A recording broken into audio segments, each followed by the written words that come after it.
ఏవండి పక్కింటి గీత వచ్చింది ఎందుకో చూడండి ఒకసారి గుమ్మం ముందు.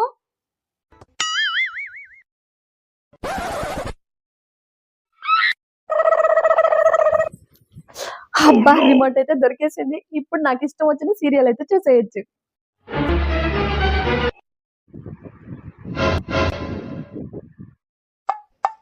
ఇక్కడ ఎవరు లేరే.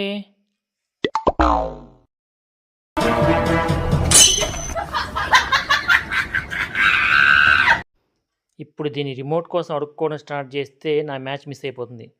అయినా ఈ ప్రపంచంలో అందరు మొగుళ్ళు పరిస్థితి ఇంతేనా, లేక నా ఒక్కడికి ఇలా జరుగుతుందా? దీన్ని అడుక్కోవడం కంటే మొబైల్లో చూసుకోవడం బెటర్.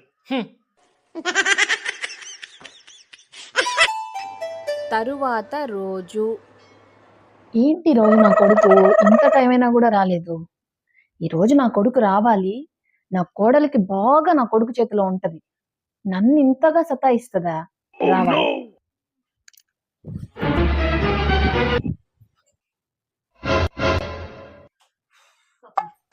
రానైనా వచ్చావా? ఎప్పటి నుంచి నీ కోసం ఎదురు చూస్తున్నాను. మంచినీళ్ళు ఏమన్నా ఇచ్చేదా నాయనా? ఇవ్వమ్మా. ఇద్దరా ముందు మంచినీళ్ళు తాగు. రోజంతా కష్టపడి నా కొడుకు ఎంత అలసిపోయాడో. ఏదో తేడాగా ఉంది, ఏమేంటిందబ్బా? ఈరోజు నీ పెళ్ళాం, అదే నా కోడలు ఏం చేసిందో తెలుసా? పొద్దున కృష్ణ రామ అనుకుంటూ నా పాటికి నేను టీవీ చూసుకుంటూ కూర్చున్నానా, ఎవరో వచ్చారు నీ కోసం అని చెప్పి కూర్చున్న నన్ను లేపిందిరా. వెళ్ళి చూస్తే అక్కడ ఎవరు లేరు. తీరా చూస్తే ఆ రిమోట్ తీసుకొని దానికి ఇష్టం వచ్చిందే చూసుకుంటుందిరా. నువ్వు ఆఫీస్కి వెళ్ళిన తర్వాత పొద్దున్న నుంచి సాయంత్రం దాకా నన్ను ఎన్ని రకాలుగా బాధపడుతుందో తెలుసా నీకు?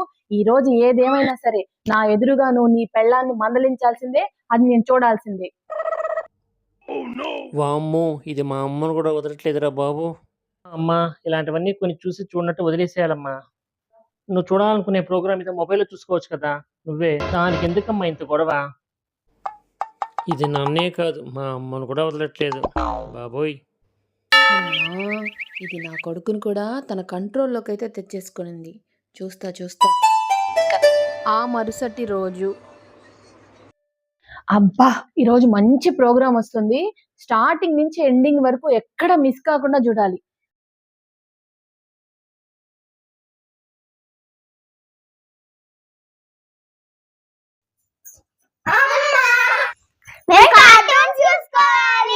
అరే రే రే రే అబ్బా ఇష్టమైన ప్రోగ్రామ్ చూద్దామంటే ఈ పిల్లలు వెంటే ఉంటారా దేవుడా. ఛీ, మూడు మొత్తం పాడు చేశారు.